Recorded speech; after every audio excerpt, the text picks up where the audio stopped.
Makadini liali banda hello. Nasi ndakazvimirira hangu pa window mukitchen mangu.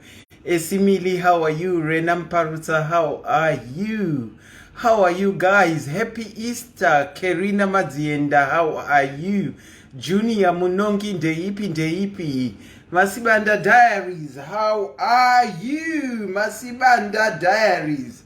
Follow you Masibanda Diaries uyu. Munzgo kuti anotaura nezvei just pakuda kwashe muringa courts. You are actually not the first here, unfortunately, but welcome. Continue kwa kundi phone. Hello.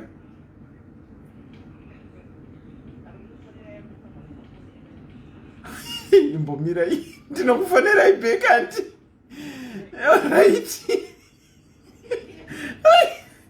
Maona zvakudaira foni uchiti ndiani kwari kundifonera. Monica Maungatana, how are you? Aisha Fundi Ndeipi Takudzwa Matewa Rudo Mukombe Jaya Mukombe. Hi Auntie Mange Marova. Yes, sometimes one needs to take time out. So I was just taking my time out from all that is happening, and also unfortunately last week on Monday I lost my brother.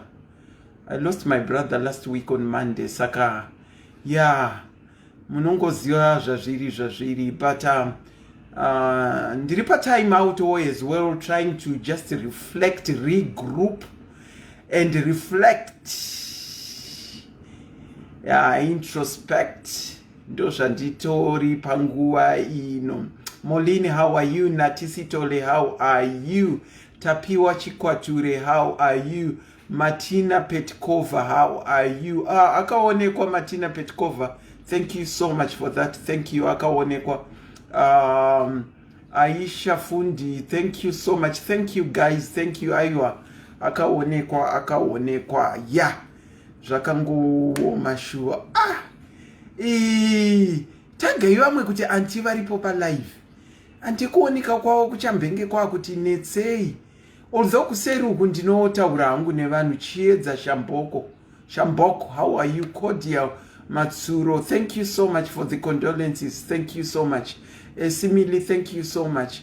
Joylini Makombare Ranzi, you're glowing kana isiri firita. Ndo zvandiri, uya ku ball, come ku ball and see me in person. Uya ku ball undione in person. Come ku ball undione in person. Ko zvinombonetsa here. Kana uchida kuona munhu kuti ifirita here kana kuti haizifirita, sangana naye pa live. Sangana naye pa live. Privileged Liwayo, how are you? Privi Ndeipi. Slansile Mliskwa. Hi, how are you? Varuda kundiona uyai ku ball. Felicitas Chewe Samaya, thank you so much for that. Those that want to see me in person, come ku ball. Uyai ku ball mundione in person. Ndinenge ndakati ndiriko. Jasper kudakwashe, how are you? How are you, Jasper? Ndinenge ndiriko. Uyai ku ball. Vangani vada kuya ku ball uzoona Auntie Selina. What you see is what you get with Auntie Selina. So come ku ball. Manje musuwe ball vanenge vakaiswa ningirikini. Akomana chincha ndiri kuzeza izotsiye idzi mutsvairo iyi. Vanenge vakaiswa makeup. What I've told the person who is coordinating my dress and my makeup, akuuya manje. Ndakati chandisingadi ndechekuitwa maziso aya anenge echichina aya. Ndo zvandisingadi pa makeup. Ndingoda something that is almost natural. Naka ndichageza kumeso ndikati baba musiwe ndichiti I'm not a makeup person. Saka I'm hoping kuti it will be, as I said, next to natural, because zvikazowanda I feel very uncomfortable. And inini handina ma nails. Can you see kuti handina ma nails? Handina ma nails. Saka ndiri kuiswa ma nails for the first time. Felicitas, thank you so much. Thank you for that. Ndrukuiswa my nails. And bicha analia, for the first time I'm getting nails. Ndrukuiswa my nails. Ichi ndochibhakera changu vari kuti andisendina ndozvamuri here kana kuti ifilter. Ndochibhakera changu ichi. Ndiri kutotambudzika nekuisa my nails because naturally I don't like my nails. My nails angu akangokuraka. Ndinoti ameno zvandinongonzwa pandiri. I like me in my natural state. Hamsikona kana musoro. Ndokana ndakarukwa mabhanzi. Ngendikurakidze rinooneka here. Ndine bvudzi hombe zvokuti. Ndokana ndakarukwa mabhanzi. Bvudzi hombe zvokuti. Asi pabvudzi apa ndiri kushandisa chebe ya ningirikini. That's my sister there. Ndiye anouya after me. That's my sister. Can you see my sister? She's never been on a live actually. She doesn't do my lives. Saka ndikutoshamba kuti auya sei baba. That's my little sister. Anoterera right behind me. That's my little sister. Saka because of andina kukwanisa kuenda kumusha. Atina kukwanisa kuenda kumusha in fact. Saka takangobatana and they came to mind. Saka I've got visitors here. But it was because of namo yanga iripo. Akafanana na baba wangu uyu ndiye akanaka mpamedu. Akafanana na baba wangu. Baba wangu chaiwo ukaona uyu waona baba wangu. Anyway guys, I hope I find you well. You know muna 2023 muna June we have got a ball going on. A global ball going on. Our first ever global event. And it's going to happen on the 24th of June. Kana usina kutenga ticket, unonida kutenga ticket. Takashika pa kuvara. Asi, event planner wedu akavura futi. Kuti mutenge ma tickets. Auntie Lucinda, thank you so much. Thank you all for your sympathy messages. Thank you. I highly appreciate. Jokwade, I highly appreciate. Takavura futi ma tickets kuti titengese ma tickets, but we just want to do my updates of what is going on in terms of our ball. It's going to be our first ever SIS MELLY's Diaries ball, and we are trying by all means to do our best. But whilst I say so, we said isusu we are not in any competition with anyone. Atina Jana V, a very important person. We don't have that because we are all important in our own way. Dosha taka taura isusu. But inina nsula kunyanyo wura gure. Tine muno aku plana event yedu. Anoto plana ma events. Saka ndiri very comfortable and hana yangu yakagadzikana because I know the person that I am working with. Kuti top notch. Auntie Selina, you don't do it that way. Auntie Selina, you don't do it. So I'm actually learning when it comes to planning of events. I will call her kuti auye panapa.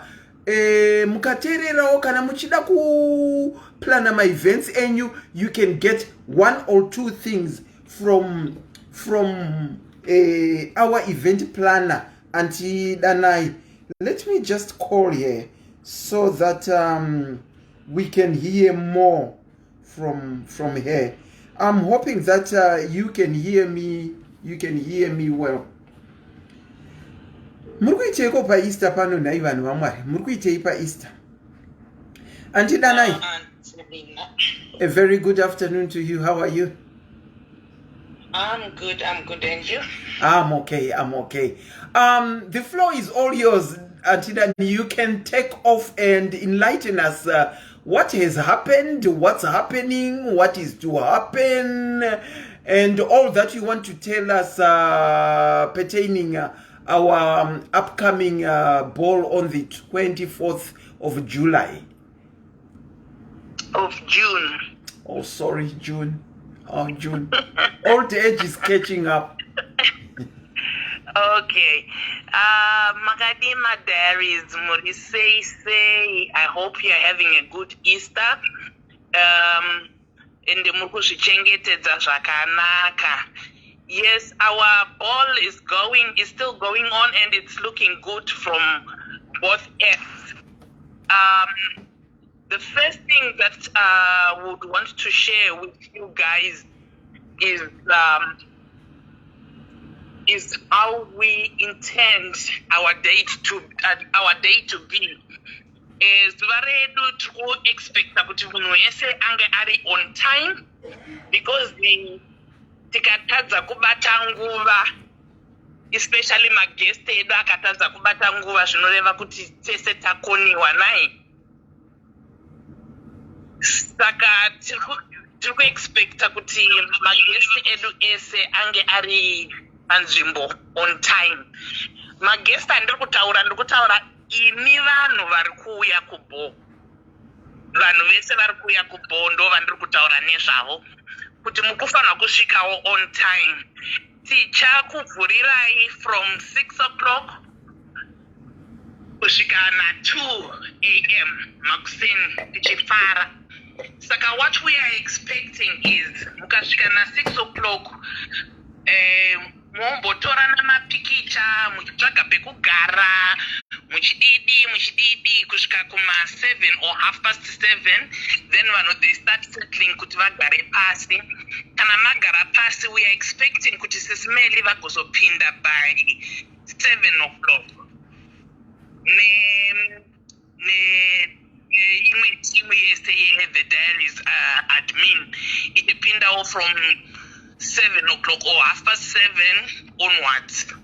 Saka by 8 o'clock we are hoping kuti munhu wese anenge apinda agara pasi takuchitanga kuita the main show yatinenge tafambira. Saka the first 2 hours the first hour from 7 to 8, it's for you to be coming in and sitting down, and pamunenge muchipinda ipapo, there will be welcome drinks that you're going to have. There will be... Sorry, Auntie Danny. Yes. Before we go on to that, I think you might want to stress, especially on time, that we are not talking about Zimbabwean time. And in the event that you come, especially after 7, tine hurongwa hwatinawo hwekuti tiri kuda kuti paite order pakupinda apa. Saka kana watomboti nonokei pane zvichaitika pachazovhurirwa vanhu kuti vapinde, mungati clarifyirewo here ipapo, nekuti Zimbabwean time ingatonetsa ipapo apa. Anti please. Yeah, ipapo atisi kureva Zimbabwean time zvechokwadi. Ningati 6 o'clock from 6:30 we'll be expecting the group to be coming in, vanhu vese audience here to be coming in, but 6 o'clock I think it will be for my vendors nema DJ nechipa vanenge vachipindawo vachiita set up. But ukakurumidza kusvika zvinokuitirawo nani kuti you'll be checked in quite quick, and unowana time yekumbomingla uchitoro ma pictures enyu, because the place is beautiful. That I'm guaranteed. The place is beautiful and you would want to take some photos. And garden rachona, it's quite a small garden. Saka there will be limited numbers. Garden. Saka the earlier you come, the better, so that you have more time kupinda mu garden uchitorwa pictures in that small garden, which is quite beautiful. And because it will be summer as well, it will be quite beautiful. Saka mukauya ne Zimbabwean time, muchavharirwa kunze, because pari kuzopinda SIS MELLY, something is going to happen, sure. Saka my doors will be closed. Saka you won't be able to enjoy that first section ichaitwa, because wanonoka. And kana wanonoka usaexpecte kuti kana vamwe vanhu vambopiwa welcome drink, iwo wazopinda na 9 o'clock wakuzoexpecta welcome drink rako. Unfortunately, padowo panenge pasisina munhu achakupa welcome drink. Saka, that's the first thing yekuti we are expecting munhu wese kuti ange apanzvimbo a bit early, but make sure by 7 watosvika panzvimbo and watowana pekugara. Okay. In terms of time, I think that's what I can stress at the moment. Okay, all right. You can go on with Zamama kuda kutaura. And then we're expecting everyone to be wearing very beautifully, but floor length, my evening gowns, my evening ball gowns, but it has to be floor length. Whatever your ball gown is going to be, kana color ipi, kana chi, axis kukuudza kuti inonotenga kwakati, kana kuti inonotenga color yakati. Or chatiri kungokukumbirai ndechekuti it has to be floor length.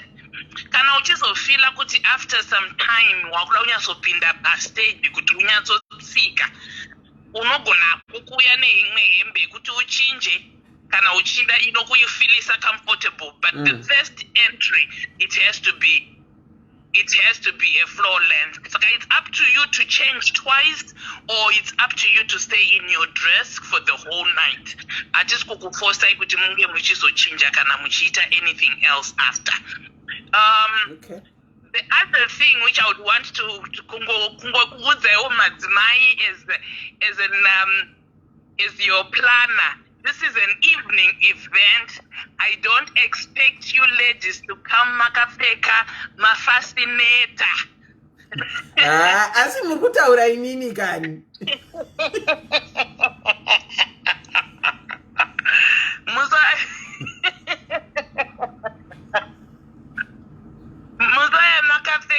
Fascinator. It's an evening event. We don't want you to bring your fascinators. Just put your hair up and dress beautiful and try to do something that you have never done before. Just to make yourself happy. Ava varikuseka mamuchizviziva here nekuti ndaida kutopfeka fascinator. Zere anga kutondigadzirira fascinator yangu. Wanike ndachema vanhu vachema akutondiseka kuti hapapfekwe fascinator, saka ndaziva kuti vari kutaura inini. Pane question aiswa naMaya, and why are you forcing people to wear floor length? Tiri kuti vanhu vapfeke floor length because it's a ball.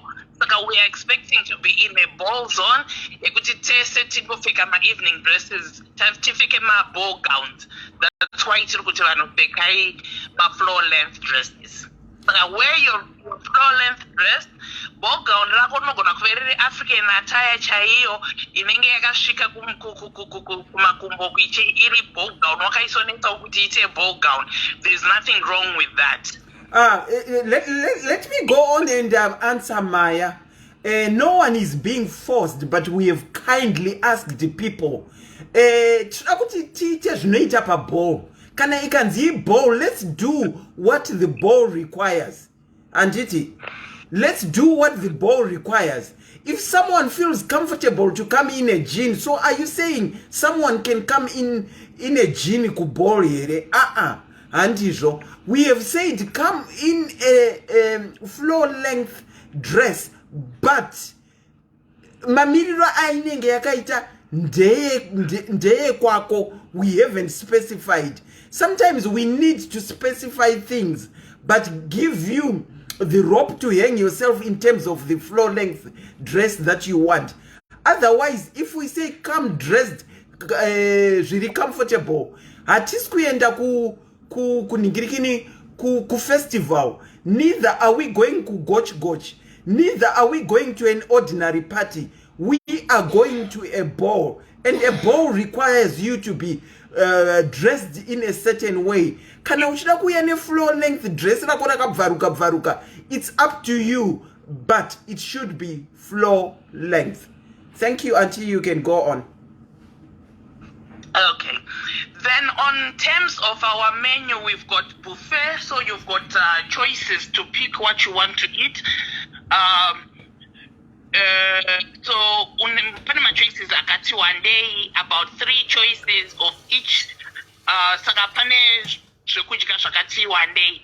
Then we are giving as well drinks, but you can bring your own bottle that you prefer. Kana one bottle rako rauri kuprefer, because hapasi kuzotengeswa ma drinks.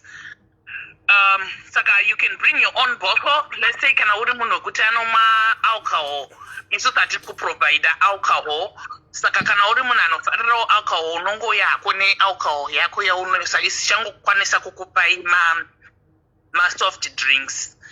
So those zvatichakwanisa kuprovide as the ball. Then also the other updates yatanga tinayo, tine ma-artist edu atiri kuexpecta kuti achauya. Tina DJ, tina one special artist achatipawo a ball song yedu for our first event. Achauya foot, it's still a secret, atikukwanisa kumutaura zita rake nhasi. But tinenge tinaye, tina photographer, tine 360, yeah. Some of us are going to see it and experience it for the first time. I'm so much looking forward to that. Zvokuti ndikuto practice, but ndakaudzwa nzanza upractice hanzi unongomira here ndizvo here antidani. Yeah, unongomira. Okay. Saka tinenge tine 360 booth. We are going to have this 360 booth for only 3 hours. Saka kunge uripo on time uchakwanisa kunge uchienda pa 360. Kana nguva dzavo dzekupfeka dzakwana vanobva vatangavo kupfeka vachienda. Because we can only afford them for 3 hours, unless kana pane volunteer arida kutipa more money yekuti ti extend kuti tiwane mari yekuva extenda kuti vaite the whole night with us. Yeah. It's still welcome. Whole night? And then avanogona imari yenyu chete andiselina. Okay. Imari yenyu chete, kana mari yenyu iripo hapana kana problem. Vanogona kunge varipo the whole night. Then the other thing is, kana pane any volunteers are kudawo kuti batsira in terms of cash, tiri kudawo mari. And tiri kuida zveshuwe, knowing our fee is very reasonable. Kune varida kuti batsirawo zvavo in terms of cash, tiri kudawo mari. Uyaine mari. Kune vane ma-tickets, tikaende paissue yema-tickets, kune vakabhadhara ma-£10 avo. Kumbirisa vakabhadhara ma-£10 avo ema-deposit. Please fulfill your wishes dzekuholda ma-tickets, mubhadhare ma-tickets enyu amakaholdisa, because mari iyoyo tiri kutoida kuti tiishandise. Saka we have opened our tickets again for sale. Tavhura kudaro ma-tickets edu for sale, takawedzera futi another number, about 50 more tickets on top of the tickets that we have. So far, my paid tickets edu, tine 100 paid tickets zatinazo, but tukudawo more people, because our target at first was 150, so we have extended another 50, so at least takuda vanhu 200.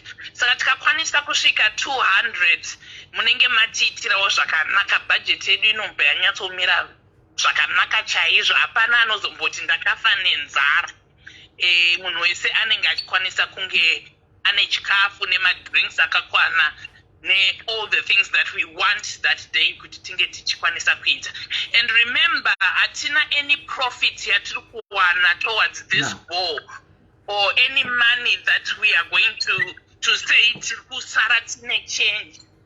Hatina change yatiri kusara nayo, hatina mari yatiri kusara nayo. All the monies that you have given us, we are going to use them and make sure kuti zvinhu zvenyu zvese zvichakwana pamari iyo yese yamatipa ema-tickets.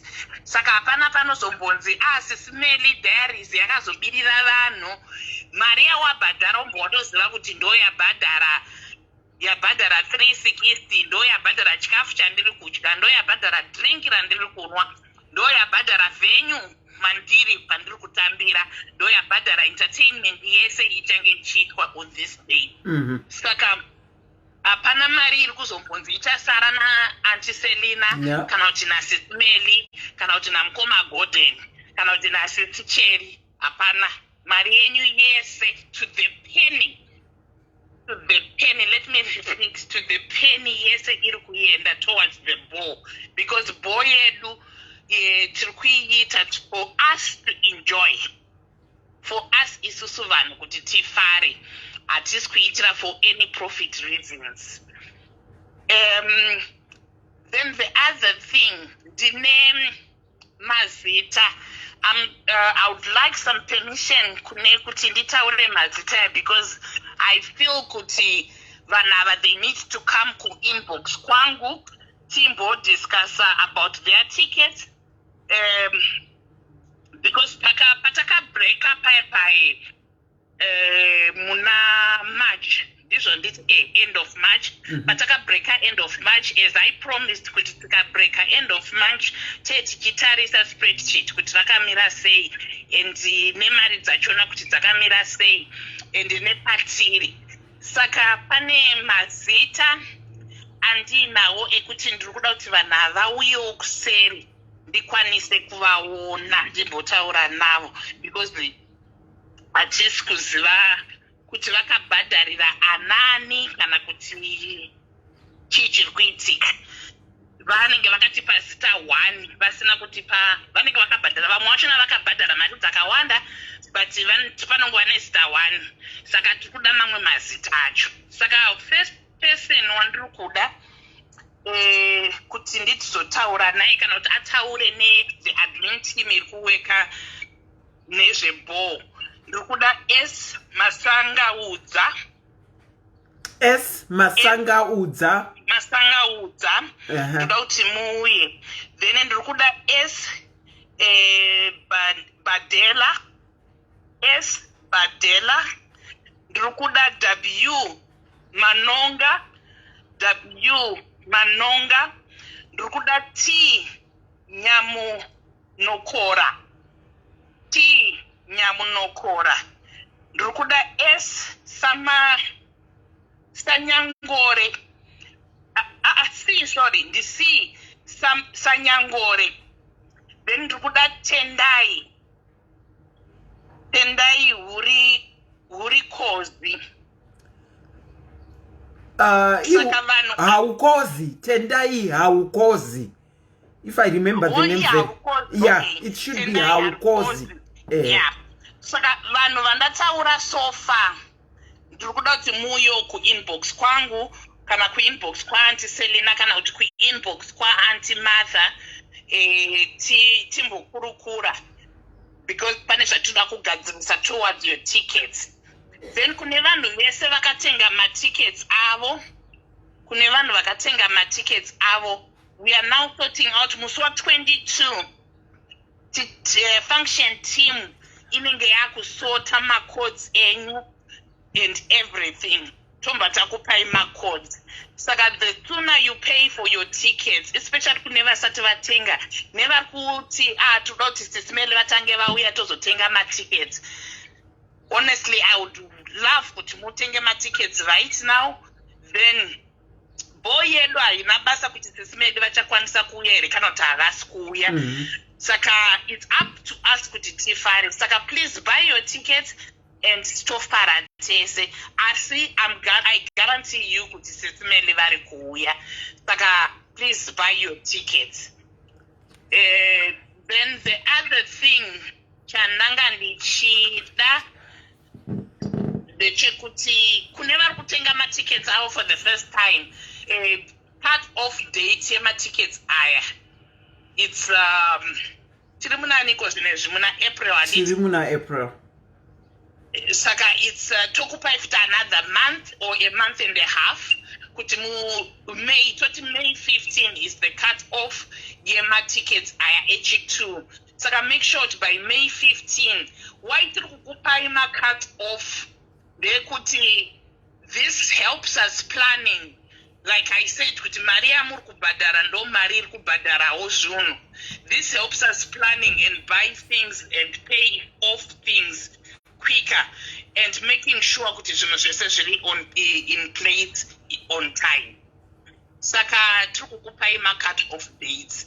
Hatisi kuzotengesa ma-tickets per door. Hatisi kutengesa, I guarantee you we are not selling tickets a week before. Week before the event, apasisina tickets richatengeswa kana tisati taane number. We are not going to sell any tickets after that. Saka make sure kuti matenga ma-tickets enyu as early as possible.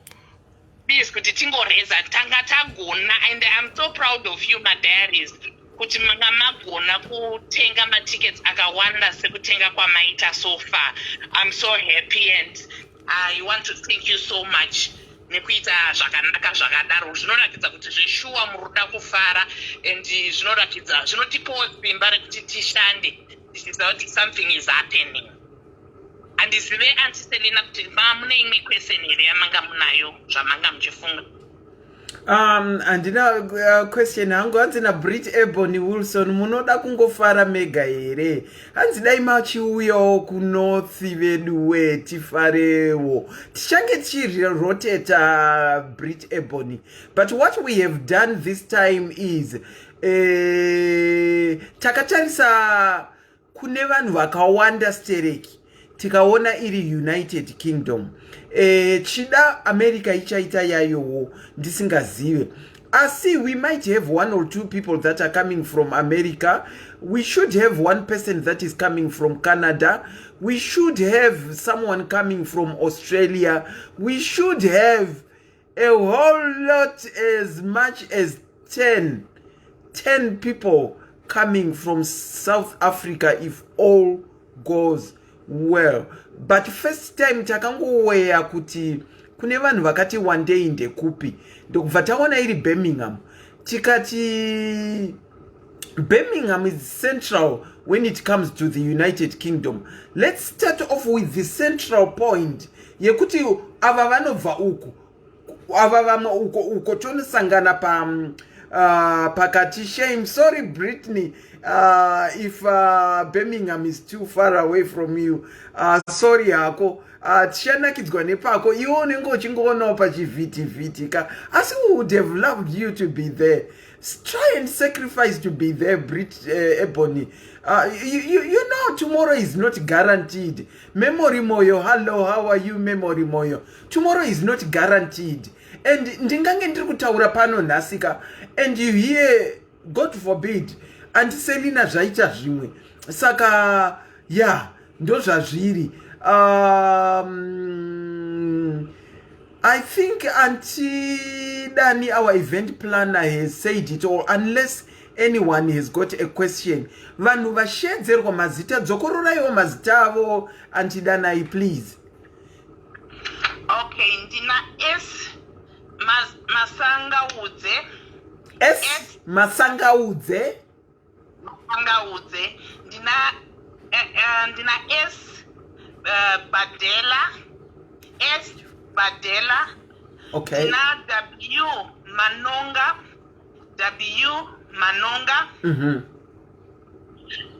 Ndina T Nyamunokora.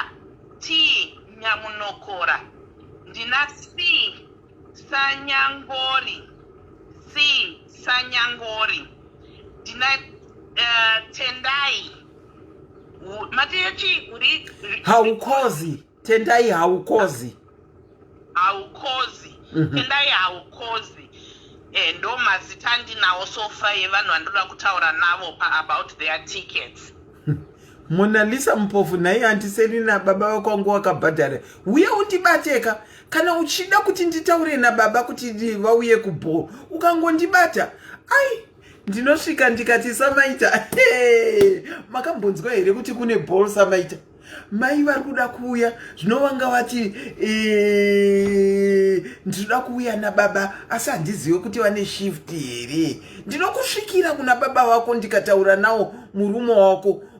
Zvausingambofa wakatya kuti ndazopa Antiselina dai muchiziva varume vandinotaura navo kuseri, varume venyu imimi vanhu ka ndinosvika ndikati nemutupo yevo soko vhudzi jena makwira muiti mahomhom kwaita bholuko mai vanoda kutsigirwawo nemi baba aiwa neni namwari wangu vanotopauya chete saka Mona Lisa ndibate titaure nababa tiite unge tiri kutongoita conversation. Hanzina masi vanda tichaona pachivhindikiti. Pachivhiti from Canada. Pachivhiti. Ukaita munyama tichatedza kuzviratidza tichavhara mafoni. No, for those that can come, honestly, the tickets are open. Buy your ticket. Uone kuwadzana nevamwe. Tingasangoita zvekungoonana pachivhiti.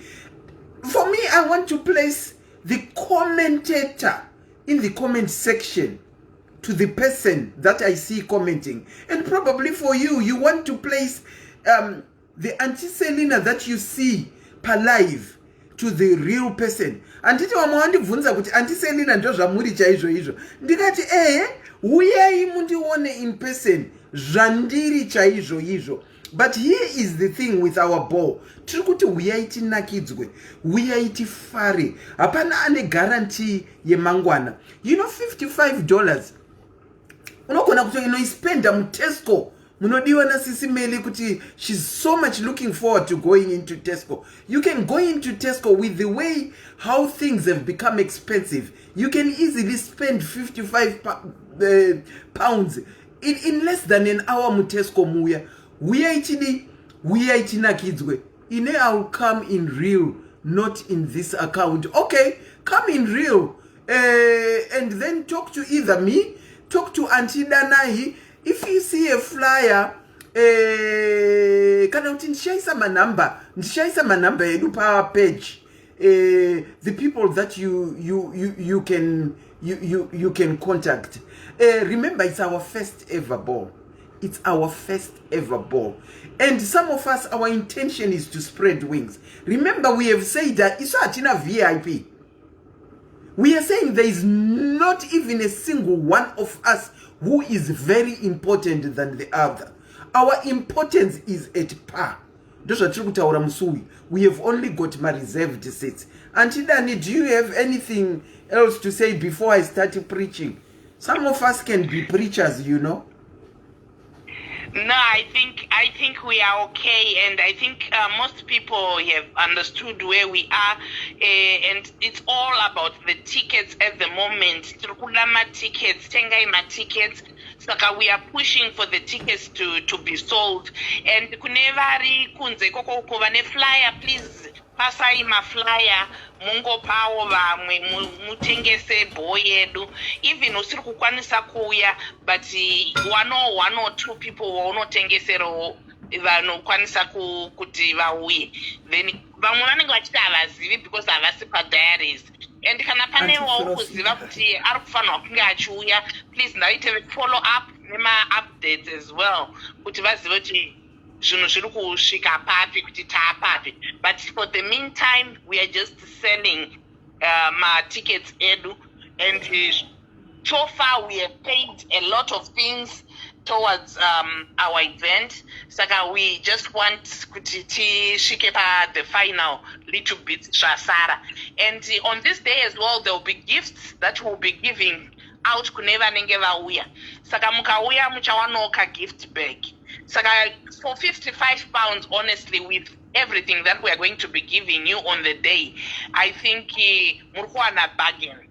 And kunema volunteers as well. We are still looking for volunteers. Varakuda kungoti pao rubatsiro. Tirukuda rubatsiro rwakati nyanyei, especially pamari. Apa ndo patiri kunyanyoda. Paita mubvunzo Auntie Danai before I drop you. Why is SIS MELLY coming? Non, Anzi, mirai pane mubvunzo pana Max Anzi. These ticket sellers are very rude. I thought makavara. No, apana kunzi pakavarwa. Auntie Selina, she always writes ma-updates. Takaita cut off ma-tickets akaitwa cut off pana April, which we had said since January, kuti tikuita cut off muna March, so that we see kuti tane vanhu vangani and vanhu vabhadhara vangani, vanhu vakaisa ma-deposits mangani.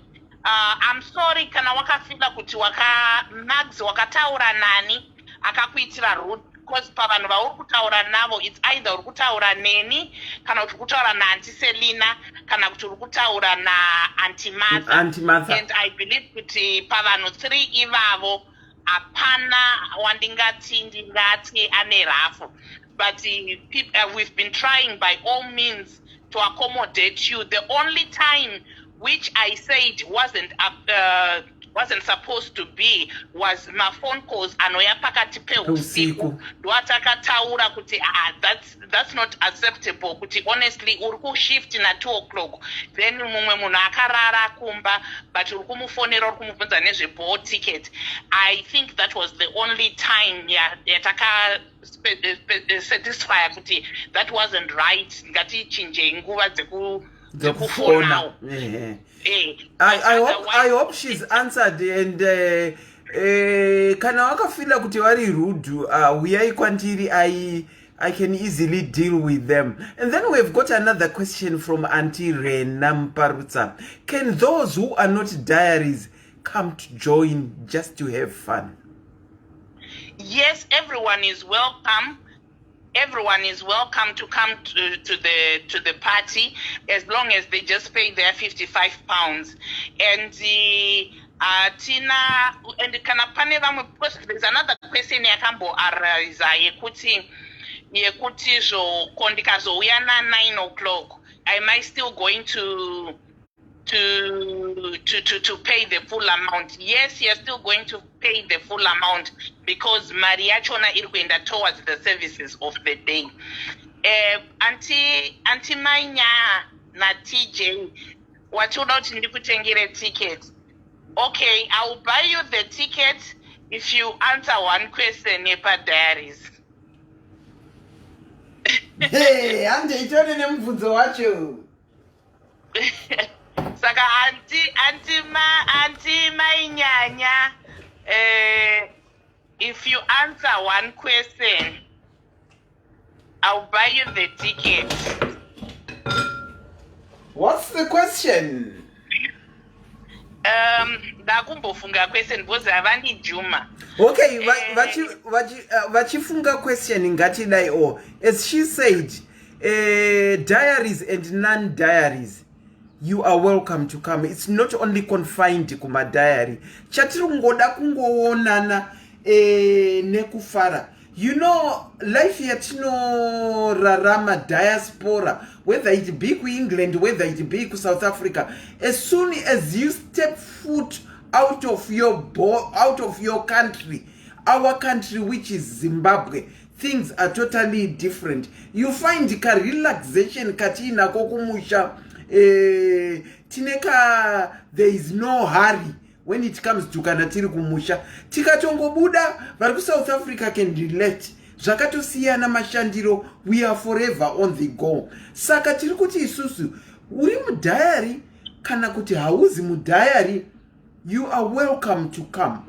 But let me say this whilst I say you are welcome to come.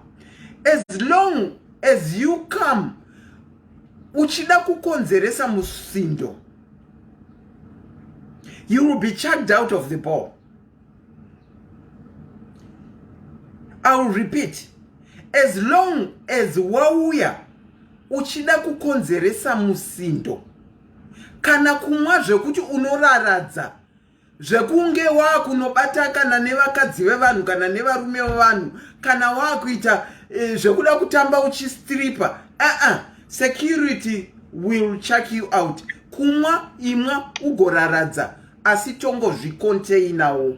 Ende toziva kuti kana tamwa tararadza tiri pakati pevamwe, tongoziva kuzvibatira. Noisy unotandaniswa, asi we are welcoming everyone as long as you come in peace. As long as you come in peace. Yes, that's very true. Security will be there, and it's going to be very tight. And yes, tirikuto buka futi kumapurisa kuti tinge tine extra security. Saka mapurisa anenge ari padhuze ende vanenge vachitoziva about this event.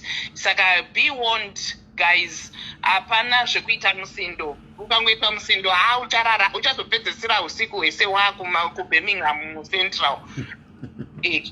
Saka ndizvo tichatongoita. Mubvunzo wandoda kubvunza Mainya naTJ ndewekuti I hope she's still there. She is. Yeah, she is. The 3 names of the admins Diary. Hanzi tipeiwo mazita Mainya naTJ. Hanzi ndipeiwo mazita kuti muwine ticket. Ndipeiwo mazita ema-admin SIS MELLY's diaries. Kana paine varoda kutengera vamwe matickets wedwe, musati zvatiri ku-UK tiri mbinga sezvamunofunga. Tinotodawo kutengerwa matickets. Kana paine aroda kutengera kungo-offer kuti if there is someone who wants to come and they haven't got the funds, ndoda kuvatengerawo ticket. You can just write it muningirikini. Oh yes, thank you Auntie Rena. Auntie Rena, you can see she's part of the functions group. Parking. Auntie Rena, I mentioned parking. Thank you, Auntie Rena. 200 spaces of parking space. So yes, parking is there, and tine 200 spaces. Saka munhu wega akauya nemotikari yake, sezvo tiri kupinza vanhu 200, munhu wega akauya nemotikari yake anowana pekupaka. Thank you so much for that. There is plenty parking.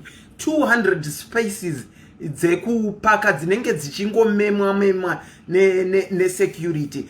Mainya vagona kwai andiselina. Mabvunza kuti chiko vanenge vatadza. Mabvunza kuti chibvunza mubvunzo wenyu futi. Matipa diaries here kana kuti pa functions.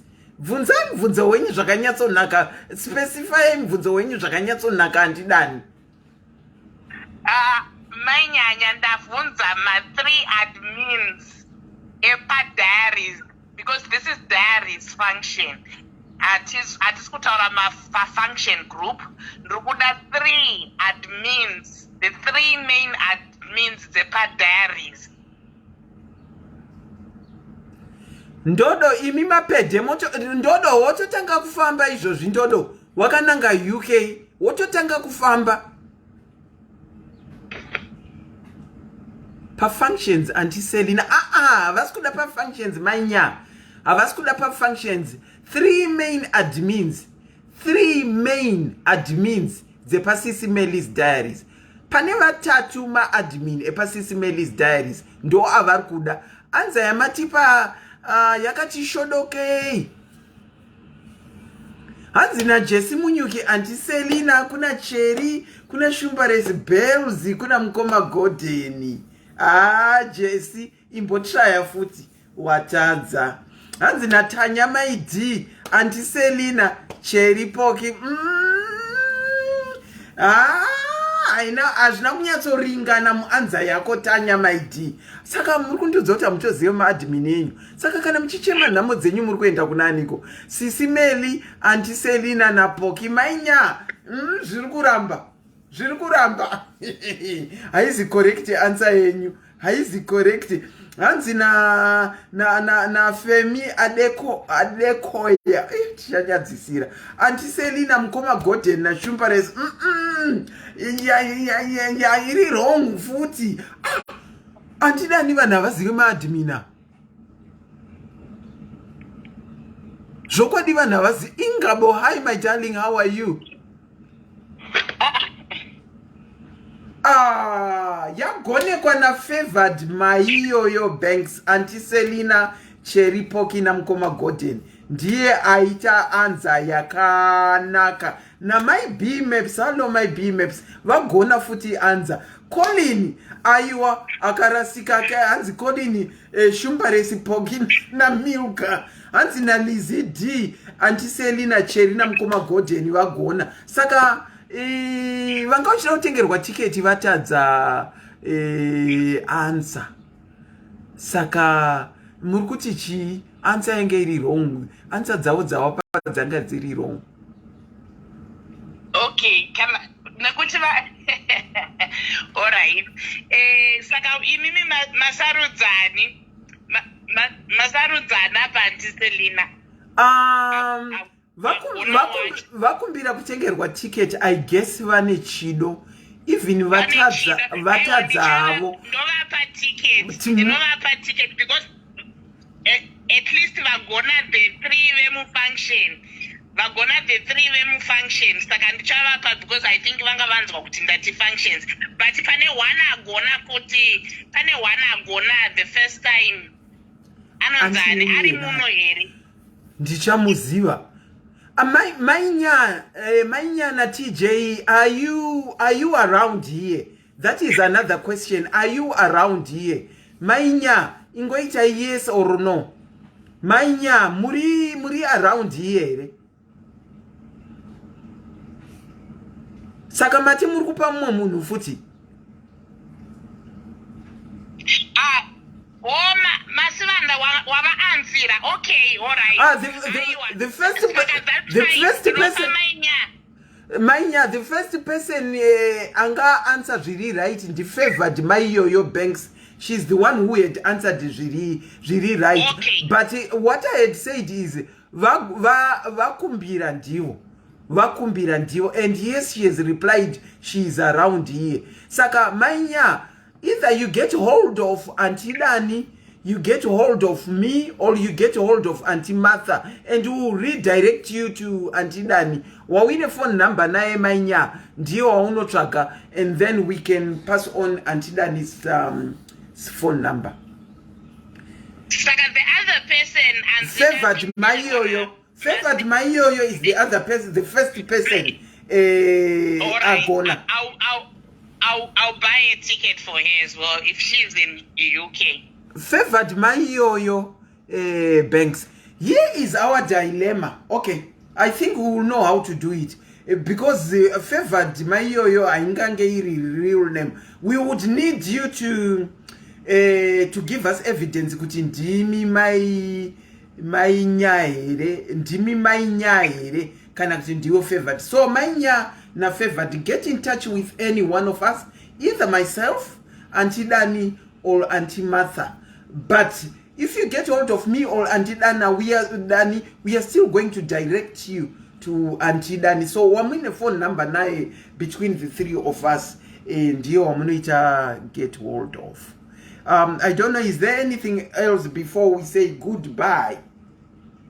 No, I think that's it. Tatopera mari structure kumbira mari. Hanzi tatopera mari tiri kutokumbira mari. Hanzi na my B maps neniwo ndagona. Magona zveshuwa my B maps. Auntie Dani, thank you so much for taking time out of your busy schedule to come and speak to me and to come and to speak to my diaries. It's a very good night to you. Thank you. Thank you so much, Auntie Selina. Have a good Easter as well. Thank you. Well, I think that was all when it comes to our live. But in Shawiyane live, iri kundinetsa pane zvimwe zvinhu zvandiri kunzwa. Ndio takamboita hosting and deco dzekuchechi. But pane zvandiri ngoona pa social media apa zvevanhu vari kuita hosting, vanopinda vari 15 vakapfeka mauniform avo eblue, kozopinda vamwe about kana 6 vakapfeka ndinomboti vanhu vari kuwana kupi mari dzekutenga mahosting uniforms aya. And I'm still to find out, but I don't know. Ndanzwa kunzi pane vamwe vanoti kana wachitengesa uniform dzema hosting idzodzo vanoti you don't buy them anywhere other than to to that pastor or prophetess ende machira avo vanatela wavo. Saka kana uchiita uniform hauitenge, unotofanirwa kutenga vaya ivo, nekuti ivo ndio vane business racho rekusona. Ndinombonyatsonzwisisa kuti chiko chiri kumboitika kumachechi uku. Are we going kuchechi kunonamata kana kuti tiri kuenda kunopfeka mauniform? Tiri kuenda kunonamata here kana kuti kunopfeka uniform? Inini I'm failing to understand. I'm failing to understand. I thought we did hosting. And boom! Zvimwe zviri wesi zvatiri kuona pa social media. Zvimwe zviri nemadrum majority anonobuda kunana ma-airport uku. Ndinoda kunzwisisa ini. I just want to really understand kuti tiri kuenda kupi nekunamata. Tiri kuenda kupi nekunamata. Zvokwadi tikasava careful. Tichajoina vebute. The name is Auntie Selina. Until we meet again next time, it's a very good evening to you. Ciao, ciao.